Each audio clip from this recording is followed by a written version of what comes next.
और इन्होंने केवल पाखंड और झूठ ही फैलाया। उसका झूठ का नतीजा है कि आज दोस्त लोग, आप लोग रोजगार के लिए तरस रहे हैं, आप जो महंगाई से त्रस्त हैं, और आप लोगों को खाने पीने की चीज़ों के लिए भी आपको तरसना पड़ रहा है। और अपने ऊपर ये पाखंडी आदमी 10-10 लाख के सूट पहनता है, हर घंटे में ड्रेस बदलता है, हवाई जहाज 800 करोड़ के ये जो है हवाई जहाज, और आज जो सेंट्रल विस्टा का जो आज ये चल रहा है, ये भी एक पाखंड है, क्योंकि ये चाहते हैं कि देश को, इतिहास को बदल दिया जाए। और इतिहास को बदलने की इन्होंने, आपके बच्चों को पढ़ाने के लिए अगर किसी के बच्चे हैं तो आगे आपको भारत का इतिहास नहीं मिलेगा, भारत के सेनानियों का इतिहास नहीं मिलेगा, केवल इन फिरका परस्तियों का इतिहास मिलने की जो इनकी पढ़ाने की मुहिम है उसको इन्होंने बढ़ावा दिया है। ये साइंस के चैप्टर्स बदल रहे हैं। भारतीय राष्ट्रीय कांग्रेस का जो अंग्रेजों को भगाने में आंदोलन में हाथ रहा, उसको भी ये लोग बदल रहे हैं। तो दोस्तों, ये सब पाखंड से परिपूर्ण सरकार जो है आज पिछले 9 साल से चल रही है। हर घड़ी में कितना झूठ बोलते हैं। हम 2019 में जब इनको लगा कि मैं हारने वाला हूं तो इन्होंने पुलवामा करवा दिया। कोई आज तक आरडीएक्स वैसे कहते हैं कि हमारी सेना बहुत स्ट्रांग है। सेना को इन्होंने राहुल गांधी को बदनाम किया कि आप, ये कांग्रेस पार्टी को बदनाम किया कि आप जो है सेना पर शक करते हैं, सर्जिकल स्ट्राइक करा दी, कभी कश्मीर फाइल बनाते हैं, आज जो है केरल फाइल में तो जवाब मिल गया इनको कि इनको मुंह की खानी पड़ी, और ये वहाँ पे जो है 40-50 सीटों पर ही सिमट के रह गए। तो भाइयों, ये सब जो आदमी है केवल पाखंडी है, पाखंड के अलावा इस पर कुछ नहीं है। अपनी डिग्रियां, और सबसे बड़ी मजेदार, इन्होंने अपने गुजरात के उसमें भी और इसमें कि मैं अविवाहित हूँ, इलेक्शन कमीशन में भी झूठ बोला इन्होंने। वो तो बाद में इनको कबूल करना पड़ा कि क्योंकि हाँ मैंने अपनी पत्नी छोड़ रखी है, हाँ इनकी मैं शादीशुदा हूँ, अदरवाइज तो इन्होंने अपने आप को अविवाहित घोषित किया हुआ था। तो कहाँ कहाँ इनका पाखंड पकड़ोगे दोस्त, हर कदम पे पाखंड, हर कदम पे ये गिरगिट की तरह से। पार्लियामेंट को इन्होंने बदनाम किया। क्या किसी प्रधानमंत्री को आपने पार्लियामेंट के अंदर अगर लाइव कभी इनसे पहले देखा हो तो क्या भी डॉक्टर मनमोहन सिंह को, क्योंकि उन्हीं के बाद जो है ये सब लाइव टेलीकास्ट शुरू हुआ, क्या कभी डॉक्टर मनमोहन सिंह को आपने देखा मिमिक्री करते हुए? मगर ये सज्जन वहाँ मिमिक्री कर रहे हैं। What does it mean? अरे शर्मा जी, ढाई मिनट में ही आप 12.5 मिनट पार कर चुके हैं। ये देखिए कि आज जो देश में जो राज्य चल रहा है वो एक पाखंडी का चल रहा है। हमें इसके पाखंड का पर्दाफाश करना पड़ेगा, और 2024 के लिए आप तैयार हो जाइए अगर देश को बचाना है, लोकतंत्र को जिंदा रखना है। जी, मैंने बहुत ज़्यादा टाइम ले लिया, सॉरी टू, क्योंकि जब मैं बोल रहा था तो धारा प्रवाह में मुझे नहीं मालूम मैं क्या कह गया।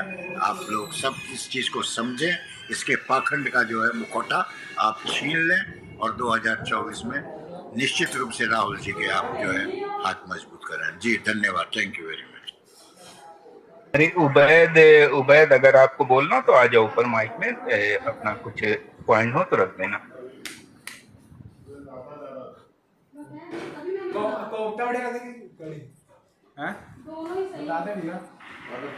जी शुक्रिया। अनिल सिंह जी ने हैंड रेस किया है, आप अपनी बात थोड़ा जल्दी से खत्म करिएगा, उसका राजेश जी को हाँ सर, थैंक यू सर।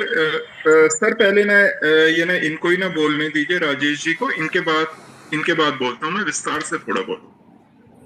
ठीक है, thank you ji. Rajesh ji please, चले गए नीचे। जी अनिल जी बोलिए। हाँ सर, थैंक यू सर। देखिए आज का जो विषय है, और आज हमारे साथ जो मतलब हमारे जो मित्र हैं, किन्हीं की कोई समस्या है, इसलिए आज के टॉपिक पर मैं मतलब दूसरी बात भी बोलना चाहूँ। देखिए ऐसा है कि आज के समय में हम ये देखते हैं कि ना बेरोजगारी की समस्या तो है, लेकिन जब तक हम ये नहीं पता करेंगे कि बेरोजगारी की समस्या क्यों है, हमारे को समझ में नहीं आएगा कि ये वाली सरकार किस तरीके से काम करे। तो देखिए बेरोजगारी इसलिए है क्योंकि ये सरकार 9 साल में महंगाई को कंट्रोल नहीं कर पाई, और जब कोई सरकार महंगाई को कंट्रोल नहीं कर पाती है तो उसको दूसरी चीज क्या करनी पड़ती है? महंगाई को कंट्रोल करने का सबसे आसान तरीका ये है कि आप इकोनॉमी में से पैसे को निकाल लें, हटा दें, पैसे का अमाउंट को घटा दें, कम कर दें। लेकिन अगर आपको रोजगार बनाने हैं देश में, तो फिर आप इकोनॉमी में पैसे को डाल दें, पैसे की बहुलता कर दें, ज्यादा कर दें पैसा। जब पैसा ज्यादा आएगा तो अगर किसी को कोई काम धंधा लगाना है तो वो काम धंधा लगाएगा, किसी को कोई फैक्ट्री लगानी है वो फैक्ट्री लगाएगा, और जब फैक्ट्री लगाएगा, काम धंधा लगाएगा, तो वहीं से ही नौकरियां बनेंगी। तो कहने का मतलब ये है कि महंगाई को रोकने का उपाय और रोजगार बढ़ाने का उपाय, ये दोनों उल्टे चलते हैं। क्योंकि ये सरकार महंगाई को रोकने में बिल्कुल नाकाम रही तो ये बेरोजगारी भी नहीं कंट्रोल कर पाई। पहला कारण है ये। दूसरा कारण क्या है कि कोई भी सरकार अगर उसको ये लगता है कि उसने रोजगार बनाने हैं तो उनको बहुत सीरियसली काम करना पड़ता है। ऐसा नहीं होता कि प्रधानमंत्री 400 रैलियां कर दें और वो एक्सपेक्ट करें कि उनकी सरकार, उनके नीचे जो लोग काम कर रहे हैं वो नौकरों की तरह काम करेंगे और वो बिना गाइडेंस काम करेंगे और देश में रोजगार बन जाएंगे। ऐसा कभी नहीं होता। प्रधानमंत्री क्योंकि सरकार का हेड है, मतलब जो जितने भी मिनिस्टर हैं उसके लिए जवाबदेह हैं, संसद के लिए तो नहीं। जब वो मिनिस्टर्स में सबसे पहला है तो उसको ये देखना पड़ता है कि ना रोजगार कैसे बने। तो क्योंकि ये प्रधानमंत्री कभी भी इनका अपने काम पर ध्यान नहीं है, योग्यता भी नहीं है, इस कारण से रोजगार नहीं बन पाए। बिल्कुल खरी बात, मतलब इसी तरीके। तीसरी बात, रोजगार बनाने के लिए आपको ऐसी छोटे छोटे बिजनेसेस चाहिए जो कि कम पूंजी में ज्यादा रोजगार बना। यहां पर इनका वो जो इनके पूंजीपति मित्र थे वो लोग इनके सामने इनको दिखने लगते हैं। कहने का मतलब क्या है, इन्होंने अदानी के लिए सोच लिया कि सारे के सारे रोजगार अदानी को ही दे दें, सारे के सारे बिजनेसेस अदानी को ही दे दें। अगर आप अदानी को सारे बिजनेसेस दे देंगे तो अदानी तो अमीर हो जाएगा। ठीक है, अदानी विश्व का दूसरे या तीसरे नंबर का सबसे धनवान व्यक्ति बन सकता है, लेकिन वो पैसा एक ही जगह पे सारा इकट्ठा हो जाए। अगर आपको रोजगार उत्पन्न करने हैं तो छोटे छोटे बिजनेसेस होने चाहिए देश में। छोटे बिजनेस हमेशा ज्यादा रोजगार उत्पन्न करते। तो क्योंकि इन्होंने जितनी भी पब्लिक सेक्टर थी सारी की सारी पब्लिक सेक्टर्स को बंद कर दिया, और साथ में इन्होंने क्या किया कि जो छोटे बिजनेस थे उनको धीरे धीरे खत्म करके सारा बिजनेस अपने कुछ चुनिंदा पूंजीपति मित्रों के पास दे दिया। इस कारण से ये लोग रोजगार की समस्या भी हल नहीं कर पाए, बल्कि रोजगार की समस्या बढ़ी ही है। आज की डेट में पूरे के पूरे देश में करीब 7% लोग किसी भी समय उनके पास नौकरी नहीं। गांवों में देखें तो ये वाली स्थिति और ज्यादा खराब है। करीब 18% 18 से 35 साल के जो एज ब्रैकेट है उसमें 18% लोगों के पास नौकरी नहीं। मतलब कि हर 100 में से, मतलब हर 10 में से आप ये मान सकते हैं कि 3 लोग ऐसे हैं जो कि मतलब 2 लोग ऐसे हैं कि जो जिनके पास की नौकरी नहीं। तो ये सारी चीजें हैं। और देखिए फाइनली एक बात कह के अपनी बात को खत्म कर, ये प्रधानमंत्री जिस तरीके से संवैधानिक संस्थाओं को तोड़ रहे हैं, इसमें देर सवेर लोगों का ही नुकसान है। क्यों है? जब आपके पास नौकरी देने के लिए स्टाफ सिलेक्शन कमीशन होता है, यूपीएससी होता है, ये सारी जब ऑर्गेनाइजेशन होते हैं तो वहां पर किसी भी व्यक्ति के किसी को गलत तरीके से नौकरी देने की संभावना घट जाती है। इसीलिए होते हैं।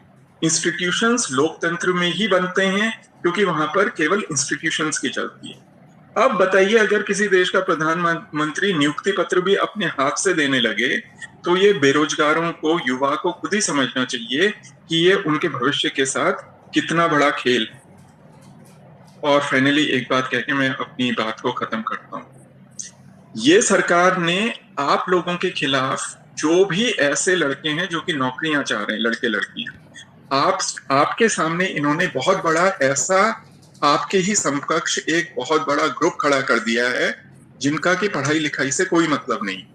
जिनको कि कावड़ यात्राओं में जाना है, डोलियां निकलेंगी भगवानों की तो उनके पीछे जाना है, कोई यात्रा निकलेगी, जलूस निकलेंगे, उसमें जाना है, पत्थरबाजी करनी। वो लोग हमेशा इनको देंगे ज्यादा वोट। तो जो भी आदमी बेरोजगार है उसको एक चीज को समझना पड़ेगा, आपको कभी भी बहुत ज्यादा रिलीजियस नहीं होना है। आपको अगर नौकरी चाहिए तो नौकरी के सवाल पर ही वोट देना है और ऐसी पार्टी को वोट देना है जो कि आपकी नौकरी की समस्या का हल कर सके। बाकी किसी और, अगर आप किसी और कारण से किसी पार्टी को वोट देंगे, किसी नेता को वोट देंगे, तो न केवल बेरोजगारी की समस्या जस की तस रहेगी, बल्कि भविष्य के साथ भी आप अपने खेलेंगे। क्यों?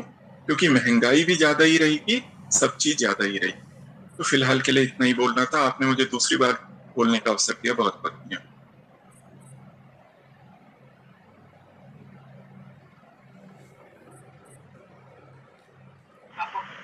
जी शुक्रिया। शर्मा जी आप एक्टिव हैं क्या? जी सर बोलिए। हाँ तो कंटिन्यू कराइए प्लीज। जी सर, मैंने कहा जतिन भाई करा रहे थे ना।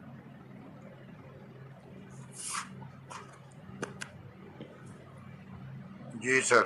हाँ डॉक्टर हनफी प्लीज। डॉक्टर हनफी साहब बोलिए कुछ। शायद डॉक्टर हनफी आप हैं माइक पर?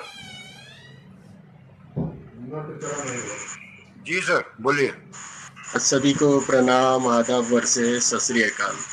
रोज़गार की स्थिति के बारे में क्या बोलेंगे। हमारा जो सिटी का अनएम्प्लॉयमेंट रेट है वो डबल डिजिट को टच कर रहा है। अप्रैल में 9.81% जो है तो अनएम्प्लॉयमेंट रेट है। और हमारा जो MSME है, जो स्मॉल स्केल इंडस्ट्री है, उसके ऊपर पिछले 8 साल में 71% लोन बढ़ गया है। मतलब वो 20 लाख करोड़ हो गया है, जो कि 2013-14 के अंदर ये 11.71 लाख करोड़ था। यानी 11 लाख करोड़ से बढ़कर आपका जो लोन है MSME पे 20 लाख करोड़ का हो गया है। दूसरी बात, मोदी सरकार ने एक बिल लेके आई थी कि भाई जिस फैक्ट्री के अंदर अगर 400 से ज़्यादा वर्कर्स है तो वो वर्कर्स को कभी भी आप निकाल सकते हैं। एक बिल इसको पास किया गया है। इसके कारण आपको जो टेम्पररी जॉब मिलती थी डेली वेजेस पे, तो उसके अंदर कोई सिक्योरिटी नहीं है और वो मालिक जो है, जो भी उसका प्रोप्राइटर है या ओनर है, वो आपको कभी भी निकाल के फैक्ट्री से बाहर कर सकता है। और उस डर के कारण आपको 10 या 15 हज़ार रुपये में अच्छे से अच्छी जॉब तो मिल जाती है, लेकिन आपको सिक्योरिटी नहीं मिलेगी। क्योंकि ऐसा कानून बना दिया गया है कि 400 से ज़्यादा वर्कर्स जिस फैक्ट्री में है, वो फैक्ट्री मालिक उसको कभी भी निकाल के बाहर फेंक सकता है। जिस सरकार के अंदर 9.7 लाख गवर्नमेंट के जॉब की वैकेंसीज खाली पड़ी है, मतलब तकरीबन 10 लाख जॉब जो है तो वैकेंट पड़े हुए हैं, वो सरकार से आप क्या उम्मीद कर सकते हैं? आप उम्मीद कर ही नहीं सकते हैं। जैसा कि अभी मेरे भाई बता रहे थे कि भाई रोज़गार का इनकी प्राथमिकता है ही नहीं है। इनकी प्राथमिकता सिर्फ ध्रुवीकरण करने का है और अपनी रोटियां सेकना है, और वो ध्रुवीकरण से उनको फ़ायदा होता है, बाकी लोगों को नुकसान होता है। जब लोगों के समझ में आता है उस तक काफ़ी देर हो चुकी होती है। क्योंकि जब तक आप, एक तो पहली बात, अपने देश के ऊपर 147 लाख करोड़ का कर्जा हो गया तो आपको तो उसका इंस्टॉलमेंट देना पड़ेगा, उसका ब्याज देना पड़ेगा। अगर आपकी कंट्री की 100 रुपये की इनकम है, अगर उसमें से 33 रुपये अगर आपको ब्याज देने में और उसका इंस्टॉलमेंट देने में चले जाएंगे तो आप देश को कैसे चलाएंगे? क्योंकि जो पिछले अभी तक जितने भी हमारे पंत प्रधान रहे हैं, उन्होंने इतना कर्जा नहीं लिया है जितना कर्जा हमारी मोदी सरकार ने ले लिया है। और अभी 23 मार्च को जो निर्मला सीतारमण कह रही है कि we will borrow another 9 lakh crore rupees, यानी और 9 लाख करोड़ का कर्जा बढ़ने जा रहा है देश के ऊपर। मतलब अब ये बढ़कर जो है तो तकरीबन 156 लाख करोड़ हो जाएगा। जब कर्जा बढ़ेगा तो डेफिनेटली आपको तो सब इंस्टॉलमेंट और वो देना पड़ेगा। इसी के कारण पेट्रोल और डीजल और LPG की प्राइस कम नहीं हो रही है। अभी वे दैनिक भास्कर का और टाइम्स ऑफ इंडिया का और बिजनेस स्टैंडर्ड का डाटा है कि पिछले 2 से 3 महीने के अंदर ये जो नया अपना साल शुरू हुआ है फाइनेंशियल ईयर, उसके अंदर सरकार ने तकरीबन 2 लाख करोड़ रुपए पेट्रोल, डीजल और एलपीजी की कीमत बढ़ा के वसूल कर ली है और ये आने वाले इलेक्शन के पहले इसकी राहत दे सकती है, क्योंकि अगर आपको याद होगा 2021-22 के अंदर 7.74 लाख यानी तकरीबन 7.25 लाख करोड़ रुपये सरकार ने सिर्फ पेट्रोल डीजल से कमाए हैं वैट बढ़ाकर, और पिछले साल का डाटा है नियर अबाउट 9,20,000 9.220 लाख करोड़ जो है तो सरकार ने सिर्फ पेट्रोल डीजल से अपनी कमाई की है। वैसे ही आपको यूक्रेन का देख लीजिए, यूक्रेन युद्ध से तो यूरोप के 51 कंट्रीज तो परेशान हैं, उनकी इन्फ्लेशन मोर देन 8% 9% है, अनएम्प्लॉयमेंट भी बढ़ी हुई है, लेकिन भारत को यूक्रेन और रशिया की युद्ध से तो फ़ायदा हुआ है, क्योंकि हम क्रूड ऑयल तो ले रहे हैं 60 रुपये में और उसको रिफाइन करके यूरोपियन कंट्रीज़ को बेच रहे हैं, और अभी तक जो हमने ख़रीदा है 89,000 करोड़ 89,000 करोड़ का क्रूड ऑयल सस्ता हमने ख़रीदा है रशिया से, उससे सरकार को 40,000 करोड़ का मुनाफा हुआ है। जो सेंट्रल विस्टा है उसकी कॉस्ट है 20,000 करोड़, यानी हम 2 और संसद बना सकते हैं। इतना पैसा हमने रशिया से क्रूड ऑयल खरीद के हमने अपना बेनिफिट लिया है, लेकिन हमने कॉमन आदमी को उसका बेनिफिट पास नहीं किया है। और जो इकोनॉमी की बात कर रहे हैं तो 5.9% के ऊपर जीडीपी जाने वाली नहीं है आपकी ये साल भी।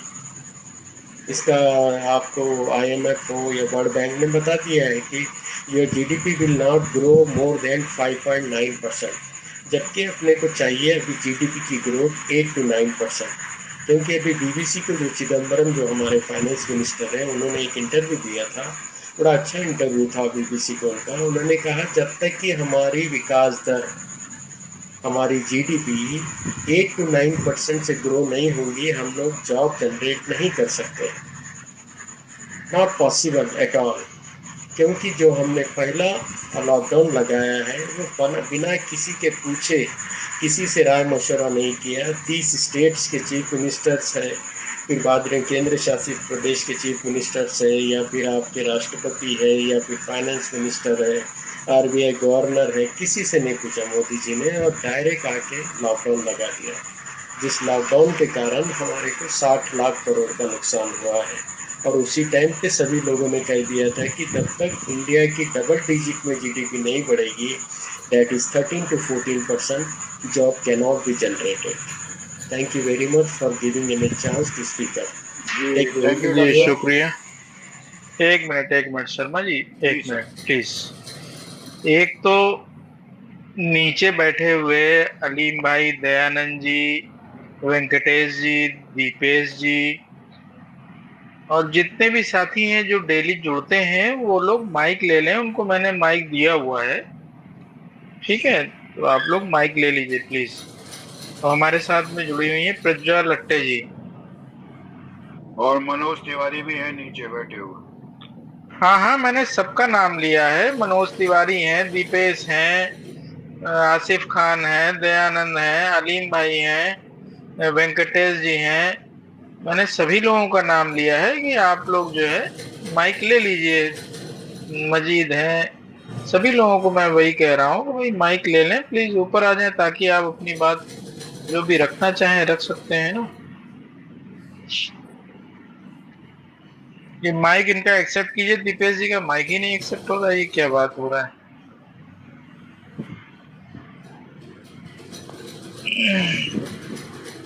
फुल है माइक, जो है फुल है, नीचे ऊपर से। अच्छा, हाँ फुल है सर। ठीक है, नहीं मैं नीचे जा रहा हूँ।